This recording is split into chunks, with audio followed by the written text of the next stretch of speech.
En esta oportunidad vamos a trabajar con el texto de Fernando Rocchi, El péndulo de la riqueza, la economía argentina en el periodo de 1880-1916, para que todos más o menos nos pongamos en una idea similar. Esto es lo que se conoce como el modelo agroexportador.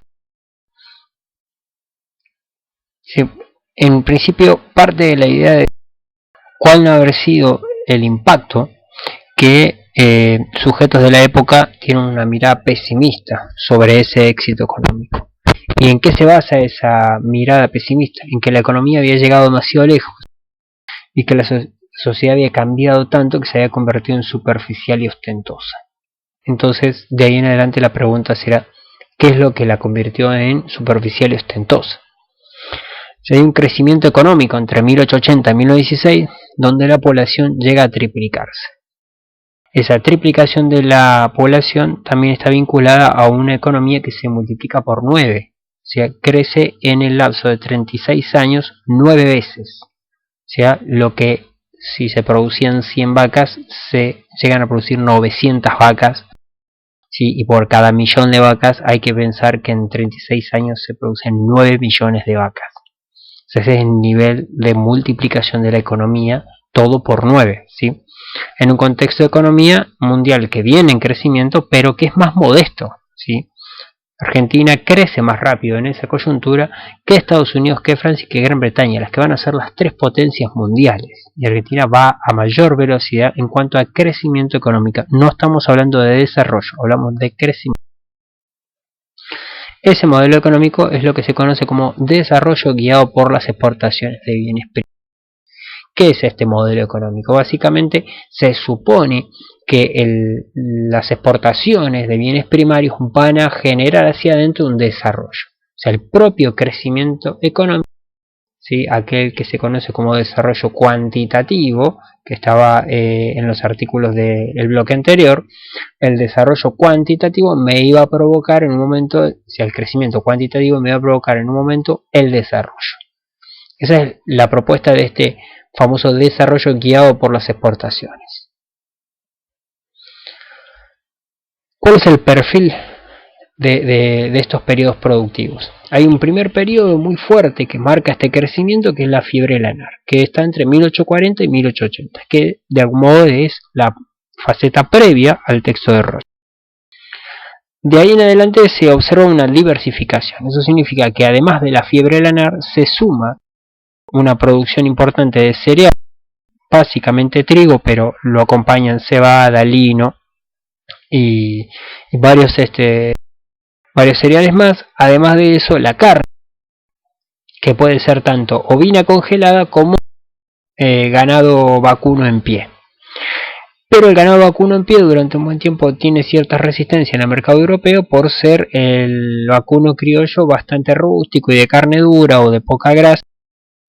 Entonces, hasta que no se inserten razas básicamente como los York al mercado argentino, va a tardar en ingresar la carne argentina al mercado mundial. Eso va a pasar a principios del siglo XX, o sea, en 1900 aparece justamente las primeras exportaciones importantes de carne refrigerada. Acá hay un proceso que Rocchi lo menciona rápidamente, es válido recordarlo. La primera exportación de carne congelada se hace desde Argentina a Londres, lo que marca la importancia que tiene Argentina para el mercado londinense, y es el primer intento en el mundo de llevar carne fresca, muerta, no ganado en pie, pero se lleva carne congelada, y lo que se descubre cuando llega al mercado londinense que justamente pierde ciertas características que busca de ese tipo de carne. Por eso se procesa al nivel de refrigerado. Como decir, es una especie de congelado, pero no tan congelado, por lo tanto no pierde todas las facultades. Por eso se dice refrigerada y no congelada. Es casi congelada, pero todavía conserva cierta frescura, por lo tanto la carne se come como si le hubiesen dado muerte hacía pocos días o pocas horas. eso lo que produce es un desarrollo en el mercado interno, y ese mercado interno genera exportaciones diversificadas. ¿Qué es lo que marca también en esto Rothschild? Una serie de desplazamientos espaciales. Podemos de algún modo agrupar dentro de la zona central o zona pampeana, quiere decir Buenos Aires, sur de Santa Fe, sur de Entre Ríos y una parte de Córdoba, donde van a ir marcando tres grandes zonas. La zona portuaria, que es la zona donde tienen que están los productos de mayor rentabilidad, básicamente porque la tierra es más cara por la cercanía al reducir los costos de transporte. Aunque la tierra sea obviamente más fértil, pero al estar cerca de los lugares de embarque, por lo general se ubican ahí los productos de mayor rentabilidad. La zona intermedia, que por lo general es una producción que todavía es competitiva, que puede disputar con la que está en la zona portuaria, pero que todavía no le alcanza. Y mientras tanto se producen esos mismos espacios para el consumo interno, o sea, para no tener tanta distancia con respecto a las urbes que van a productos frescos, por lo general leche, quesos y verduras de lo que podríamos llamar hoy la verdulería, o sea, verduras frescas, tomates, zapallos y ese tipo de productos que se producen en el día, o sea, que se cosechan y se venden en el día. En un margen más distanciado de la zona portuaria están lo que se conoce como las zonas lejanas, que son de producción menos rentable, donde el modo de vincular esas zonas lejanas es por medio de los ferrocarriles, pero también de alguna manera el ferrocarril logra sostener cierto grado de rentabilidad pese a esa distancia, o sea, acorta la distancia de ese producto. El ferrocarril también permite la inserción de los cereales dentro de ese mercado, porque el cereal tiene el conflicto de que es un producto de gran volumen, poco peso, y ese traslado, si no se hace por la vía de poder llevar mucha cantidad de una sola vez, es muy complejo que se haga rentable el cereal. Por eso, por lo general, los cereales durante toda la etapa precapitalista son cereales de producción local, por la imposibilidad de trasladarlo, por, volviéndolo bien, su gran volumen y poco peso. Para que lo tengan en una comparación simple, podríamos pensar en la yerba mate. Sí, que un kilo de yerba mate es mucho más espaciosa, por ejemplo, que un kilo de azúcar, ¿sí? Y están pesando lo mismo. Entonces, el espacio ocupado por los cereales con respecto al peso que tienen hace que necesiten, ¿sí?, de acortar costos en el traslado. Estas zonas, ¿sí?, la zona portuaria, la intermedia y la lejana, estas zonas son las mismas, lo que van a ir cambiando son los productos con respecto a su disputa dentro del mercado mundial.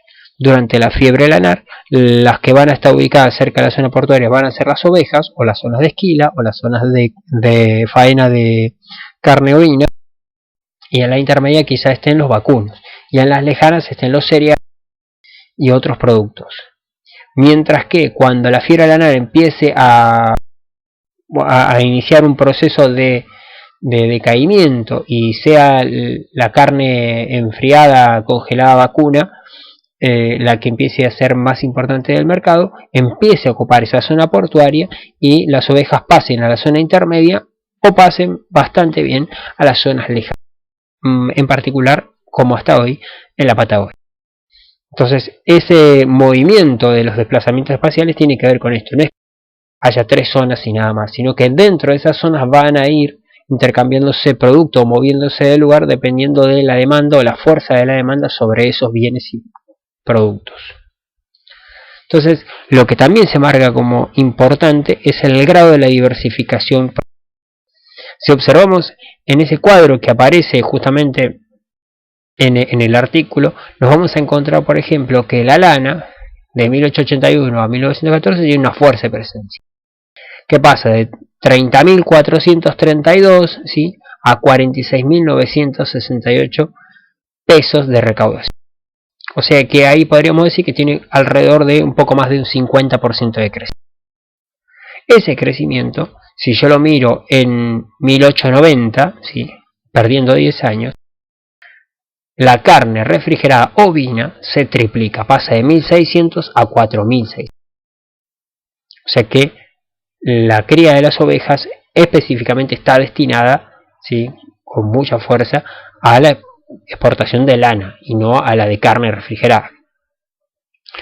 Mientras que la carne refrigerada vacuna, que empieza bastante más tarde, en 1900, con un poco de, digamos, con un volumen relativamente importante, parte de 2.459 y en 1914 tiene 36.000.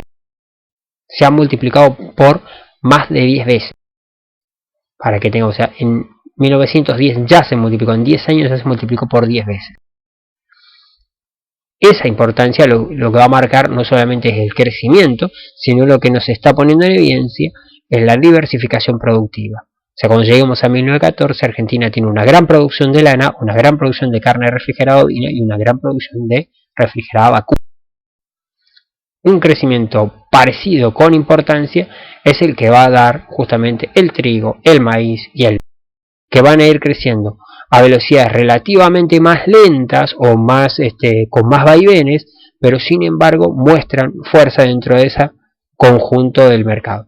Estos son los 6 productos más vendidos. Hay otros tantos productos. Esta característica, que puede parecer a esta altura anecdótica, comparativamente con otros países de Latinoamérica es muy fuerte. ¿Por qué? Porque muchos de los otros países van a focalizarse en la producción de un... Refiero que hasta cerca de 1900 Brasil produce básicamente caucho. Desde 1900 en adelante Brasil produce específicamente café. El 95% de las exportaciones de Brasil son de café. Y el 95% de todas esas exportaciones van a Nueva York, ni siquiera a Estados Unidos. Significa que si en la crisis del 30 en Wall Street, en Nueva York, estalla una crisis, el café baja las compras de Nueva York, en Brasil tienen una crisis automáticamente, porque es un país casi monoproductor. Argentina tiende a no ser monoproductor en este modelo que en muchos de los países latinoamericanos tiende a ser monoproductor. Es una de esas excepciones, junto con Chile y junto con Uruguay. Y en menor medida, pero también acompañándolo, México. Bien, ¿cuál es la cuestión con las economías centrales? Hay un exceso de población y la industrialización favoreció esa emigración. O sea, había exceso de población en Europa y la industrialización genera, por un lado, el menor empleo de trabajadores por la tecnología que logran los avances y las innovaciones técnicas, pero en paralelo también cierto grado de expulsión de trabajadores de los campos al aparecer las cosechadoras, los tractores, y de ese modo toda esa población busca destino en ¿sí? Para cubrir también esa escasez de mano de obra que hay en América, que está creciendo a una velocidad muy rápida, más rápida que lo que su población puede crecer. Sí. La industrialización de los países centrales, sí, entonces produce grandes acumulaciones de capitales, o sea, además de expulsión de trabajadores, una gran acumulación de capital que busca dónde ubicarse y justamente se ubica en inversiones o en préstamos en esas economías americanas. Nos referimos en préstamos para que esas economías construyan un puerto, construyan sus casas de gobierno. Es la época en la que Argentina construye la Casa Rosada, el Banco Central, el Teatro Colón, el Congreso. Todo ese proceso de construcción de edificios son inversiones o préstamos en realidad que producen estos países centrales para con los países en desarrollo o los países en crecimiento de América Latina. En paralelo, esos países, por ejemplo Inglaterra, invierte en Argentina en la construcción de ferrocarriles, con una concesión de 100 años o de 50 años, dependiendo de cada uno de los convenios en cada una de esas construcciones de tren.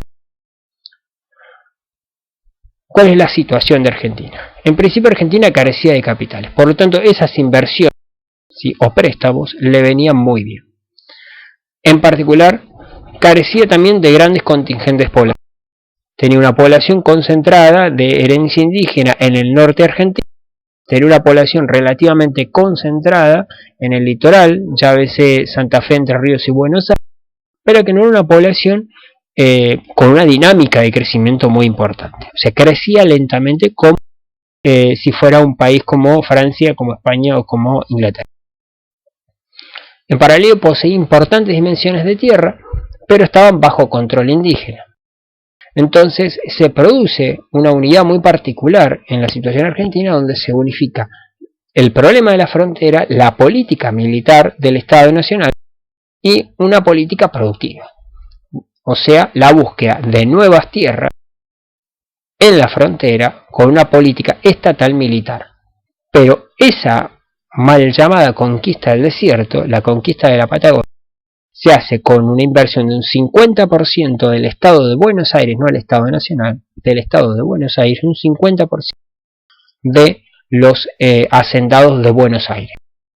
O sea, es lo que se conoce como una empresa mixta.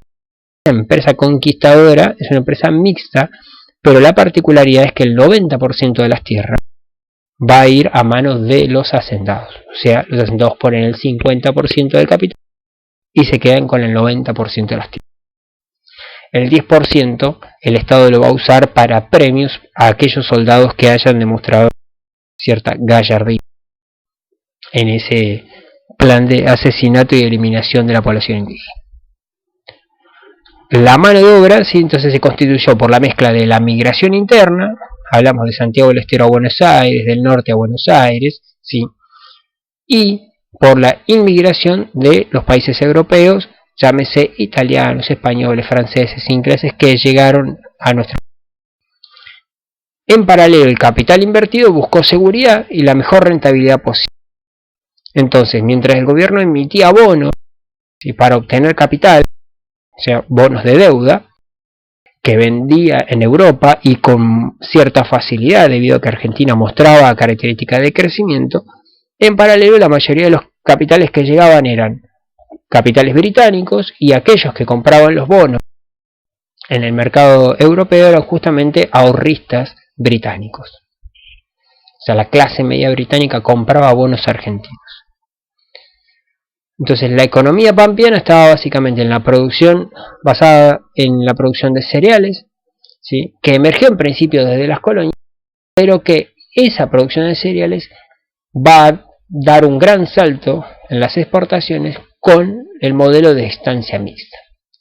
¿Qué es la estancia mixta? Es la estancia clásica productora de ovejas o de vacas, pero en este caso particular la estancia mixta lo que va a hacer es combinar el engorde de vacunos, o sea, la etapa, la crianza de los vacunos se divide en dos: los criadores, o sea, aquellos que se preocupaban por la procreación del animal y por lo menos hasta los 2 años o 2 años y medio, y de esa brecha de 2 años, 2 años y medio, pasan a territorios más cercanos al puerto, aquello que explicábamos en una de las filminas del principio. Se pasan a territorios más cercanos al puerto, a una etapa de engorde de 6 meses a 1 año, donde tienen pastos más cargados en líquidos, o sea, con más cantidad de agua. Eso les permite engordar, no tanto en grasa, sí en líquido dentro de carne y algo de grasa.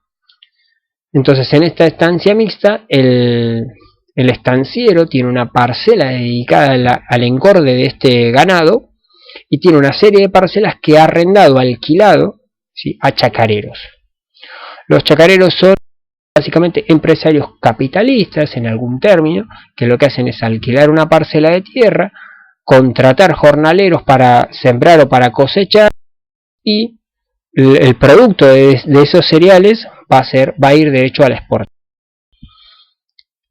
Por lo general arrienda por un lapso de tiempo, supongamos una estación, y dependiendo de cuánto es el arrendamiento o cómo es el arrendamiento, suele dejar una parte en dinero, un porcentaje a veces de la producción de cereales, o muchas veces alcanza con dejar el terreno alfalfado. ¿Por qué necesita terreno alfalfado? Porque en esa parcela van a ir a pastar aquellos ganados de engorde y se van a engordar con alfalfa. Entonces el chacarero tiene una alta rentabilidad porque está pagando arrendamientos que no son relativamente caros, debido a que el estanciero no se dedica en particular al alquiler de tierra, sino que se dedica en particular al engorde de ganado. Y le alcanza con que obtener un arrendamiento en algún formato, ya sea en cereales en dinero o en el alfalfado, si lo va a ir negociando. Y además de eso, su gran objetivo de ganancia es engordar sus animales.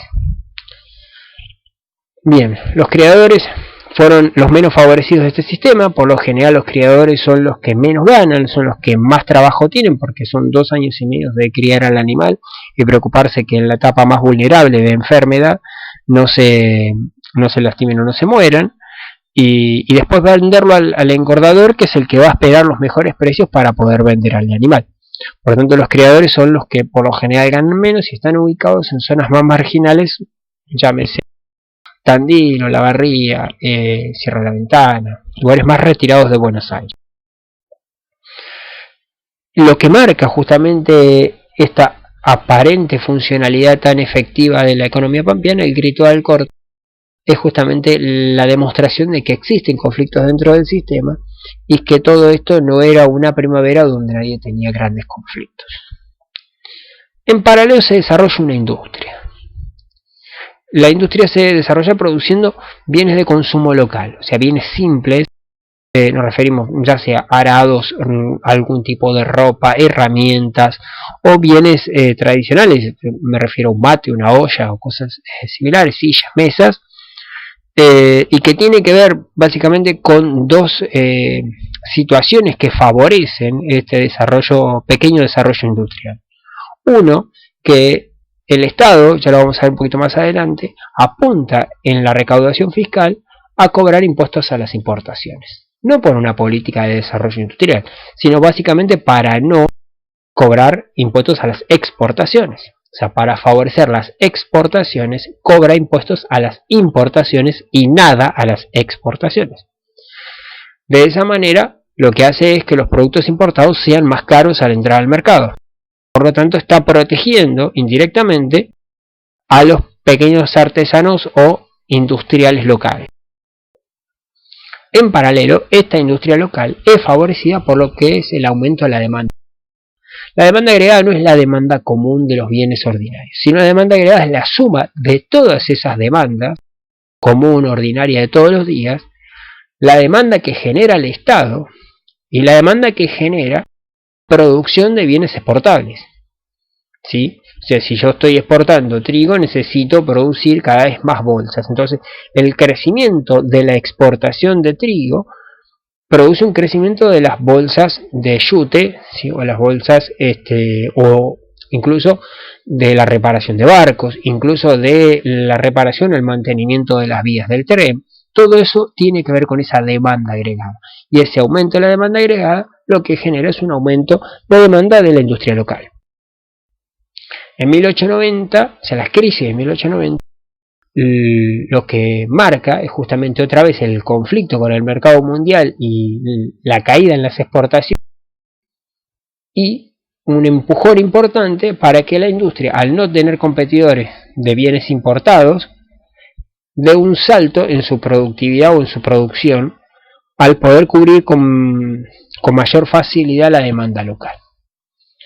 Lo importante es que los conflictos laborales en la ciudad son considerables, o sea, el movimiento obrero crece con facilidad en este desarrollo industrial que parece estar en disonancia con lo que está pasando en el espacio rural, lo que no quiere decir que los trabajadores rurales estén en muy buenas condiciones, pero el movimiento obrero, o movimiento organizado sindicalista dentro del espacio rural es mucho menor, por lo menos para 1900.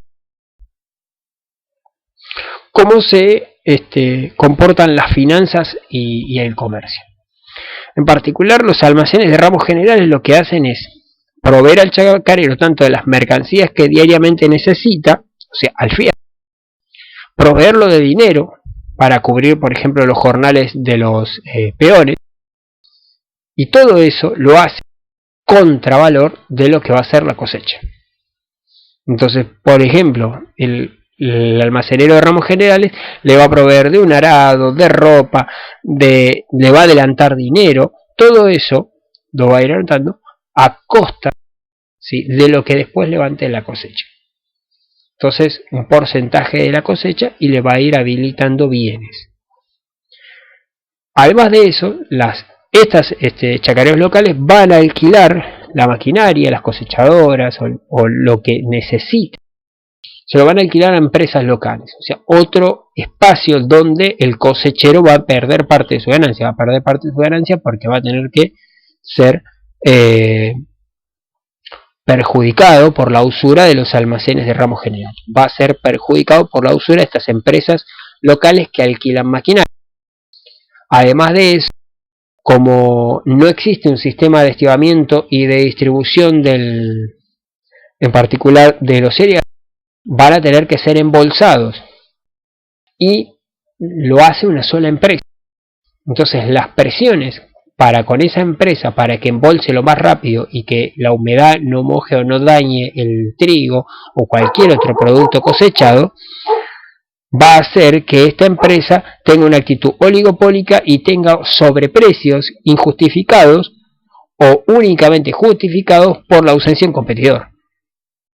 Entonces, luego de embolsado hay que trasladarlo en el ferrocarril, obviamente con fletes caros, debido a que el ferrocarril no tiene un competidor a la hora de traslados. No existe otra vía que pueda simplificar ese traslado. Cuando llegue al puerto en particular, esa exportación de grano se va a hacer por medio de comisionistas exportadores, muy similar a la actualidad, lo que se conoce como acopiadores. Esos acopiadores van a retener el grano esperando los mejores precios, y si el productor urge obtener el dinero, se lo van a pagar en precios muy bajos para esperar mejores precios y luego sí venden. Los que permiten de alguna manera sistemas de crédito un poco más complejos, pero también, como dice Rocci, en algunos casos intencionados, o sea, los créditos van a ir direccionados a aquellos que están cercanos al Partido Autonomista Nacional y van a ir mucho más lentos a aquellos que no son del Partido Autonomista Nacional, de la mano del Banco Provincia, uno de los primeros grandes bancos del país, y otro banco vinculado a la provincia de Buenos Aires, que es el Banco Hipotecario. El Banco Hipotecario tiene un sistema de bonos donde retiene las cédulas de hipoteca de aquellos que son cosecheros. Eso significa que no podemos pensar en la estancia mixta porque no son dueños de la tierra los chacareros de la estancia mixta, sí los que son propietarios. Aquellos que son propietarios pueden ir al hipotecario, pedir un crédito, dejando obviamente contra hipoteca su escritura de alguna manera, lo que sería en ese momento una escritura. En ese momento el hipotecario lo que emite es un bono, ¿sí? Le da dinero en mano, pero emite un bono que se vende en pesos en el mercado de Londres. Los londinenses, los pequeños ahorristas londinenses compran, debido a la diferencia entre la libra esterlina y los pesos argentinos, compran esos bonos por aparecer como fáciles de comprar por la baratura. Piensen ustedes que fueran hoy norteamericanos comprando con dólares bonos argentinos. Sería fácil comprar muchos bonos, pero como están en pesos, las devaluaciones y los vaivenes de la economía argentina hace que prontamente esos bonos sean un desastre. No para el productor de cereales, sí para el ahorrista londinense. Uno de esos grandes desastres en 1890 produce una crisis, se arma un modelo nuevo de sistema bancario donde el que lo lidera es el Banco Nación. Veamos el mercado interno y el mercado nacional. Una de las cosas fuertes que marca Rocci es el crecimiento desigual. ¿Qué es el crecimiento desigual? Hay una litoralización de la economía. La economía básicamente está liderada por Buenos Aires, Santa Fe, Entre Ríos, más retrasada Córdoba y Corrientes. Entonces las zonas marginadas, de la única manera en que se pueden integrar a este crecimiento del mercado interno es básicamente siendo proveedoras de esas 4 ciudades, o sea, de Buenos Aires, de Santa Fe, de Entre Ríos y de Córdoba. Entonces, ¿cómo se suman Tucumán, Salta o Mendoza? Se suman como proveedoras de bienes para el consumo interno de esos mercados.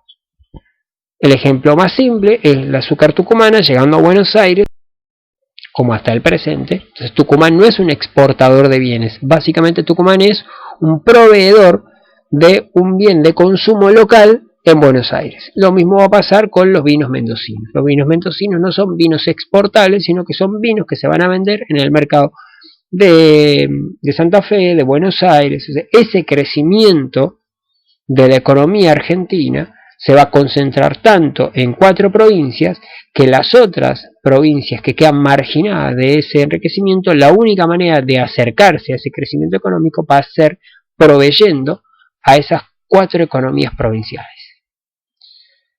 Entonces el mercado queda abastecido por las importaciones que crecen en paralelo al mercado interno. La urbanización es un fenómeno súper evidente, o sea, el crecimiento de las ciudades, y ese crecimiento de las ciudades aumenta la demanda de bienes y de servicios. La demanda de bienes y servicios es más rápida que las importaciones, por lo tanto, esa demanda se cubre con importaciones y con consumo de mercado interno, lo que va constituyendo paulatinamente un mercado nacional. Pero ese mercado nacional es bastante complejo de construir, tanto para los sectores privados como para el sector público. Nos referimos que es tanto complejo para el Estado construir un mercado nacional debido a que todavía existen algunos modos o impuestos provinciales y pocos impuestos nacionales, y en paralelo hay sectores privados que les cuesta salir de esa estructura justamente por cruzar 3 o 4 provincias para llegar a Buenos Aires implica pagar 3 o 4 impuestos a la circulación. Más allá de todos estos impedimentos se produce, según Roche, una revolución en el consumo. Entre 1881 y 1916 crece 9 meses el Producto Bruto Nacional, o sea, el PBI. Crece de una manera el volumen de lo comerciado y de lo producido que produce en casi todos los sectores de la sociedad una movilidad ascendente. Algo que es muy característico de la Argentina con respecto al resto de los países de Latinoamérica. Significa que no era tan complejo llegar pobre a la Argentina y convertirse en clase media o aspirar a ser parte de la clase alta. No digo llegar a hacerlo, digo aspirar a hacerlo. Entonces el mercado experimenta así cambios cualitativos y cuantitativos. Cuantitativos en cuanto al que el mercado crece. Es mucho más grande que antes, constantemente. O sea, 9 veces el Producto Nacional implica un mercado tanto más grande que ese. Cualitativo en que al crecer tanto no puede ese mercado ser el mercado tradicional de antes donde la pulpería vende de todo. Entonces aparece una serie, ¿sí?, de sistemas de mercado, o sea, sistemas de servicio mucho más complejos. Nos referimos a, ya existe la tienda de ropa, existe la carnicería, la panadería, o sea, existen cada uno de los ramos del comercio, por lo tanto el sistema de servicio. Eso significa que es mucho más cualitativo. Y por lo tanto, como son tantos, si la competencia empieza a desarrollarse, aparece la publicidad y en paralelo a ello, una lógica de la moda. O sea, ya no es vestirse porque sí, sino vestir como una urbe reclama, que es vestirse del modo adecuado y a la... Esa economía, que en principio aparece como exitosa, tiene una serie de vaivenes que marcan que su éxito, si bien es evidente, tiene varios traspiés bien marcados.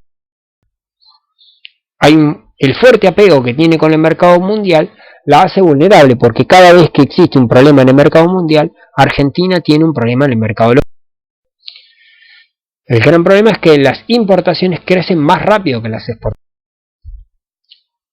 Como habíamos dicho en la explicación de Costantini, en este bloque los términos netos de intercambio hacen que crezcan más rápido los precios de los alimentos que los precios de los bienes manufacturados. Entonces, ese desbalanceo entre importar mucho y exportar un poco menos que ese mucho, se más o menos nivela con el hecho de que las importaciones tienden a ser más baratas que las exportaciones, en términos de precio y no de volumen. El Estado tiene una particularidad. A veces el Estado aquí es definido como un Estado laissez-faire, un Estado que deja ser. El Estado interviene, por lo general, para favorecer a los sectores concentrados, a la oligarquía, por eso se llama Estado oligárquico, a los sectores de la aristocracia gobernante enriquecida por los beneficios del Estado. O sea, repitamos, o sea, el Estado, dijimos hace un segundo, en la famosa conquista del territorio indio, pone el 50% del capital y se queda con el 5% de las tierras. Entonces, ¿qué hace el Estado? Interviene en ese caso, pero favorece a un sector de la sociedad. Y cada vez que el Estado se comporta netamente liberal sin intervenir, justamente lo hace para favorecer a esos mismos sectores. O sea, interviene para favorecerlos y no interviene para favorecerlos también. Por ejemplo, tiene una política fiscal que apunta a gravar las importaciones, porque básicamente lo que no busca es gravar las exportaciones. Entonces, esto es muy importante para poder entender nuestro presente. El sector exportador argentino está acostumbrado a no pagar impuestos, porque el discurso tradicional del Estado argentino fue que para favorecer el desarrollo de las exportaciones argentinas había que no ponerle impuestos. Si yo ponía impuestos a esas exportaciones no se iban a dar o no iban a ser del todo rentables y a nadie le iba a interesar dedicarse a eso. Entonces el Estado no cobraba impuestos a las exportaciones. La fuerza de la recaudación fiscal en el Estado, en esta etapa, está en las importaciones. Entonces, Rocci dice justamente que de esa manera protege a la producción local. No lo hace intencionalmente, no es intencionalmente que va a cobrar impuestos para proteger al cobra impuestos para no perjudicar a los exportadores y que como efecto colateral produce una protección industrial, pero no es intencional esa protección industrial, ¿sí? Es casi accidental. Así todo eso genera un déficit fiscal importante, básicamente porque la balanza de pagos, la balanza comercial tiende a desnivelar, importa más de lo que se exporta. Aparte de eso, porque el Estado tiende a emitir bonos y a solicitar deuda, y como se endeuda y emite bonos, su recaudación fiscal está básicamente vinculada a las importaciones, pero esas importaciones las traen los mismos que compran las exportaciones, no puede aumentar demasiado los impuestos a las importaciones so pena de que no compren los productos exportables. Entonces está siempre en una situación donde más o menos no cobra impuestos, pero necesita recaudar desde algún lado y termina pidiendo préstamos, que difícil pueda pagar porque no tiene desde dónde recaudar.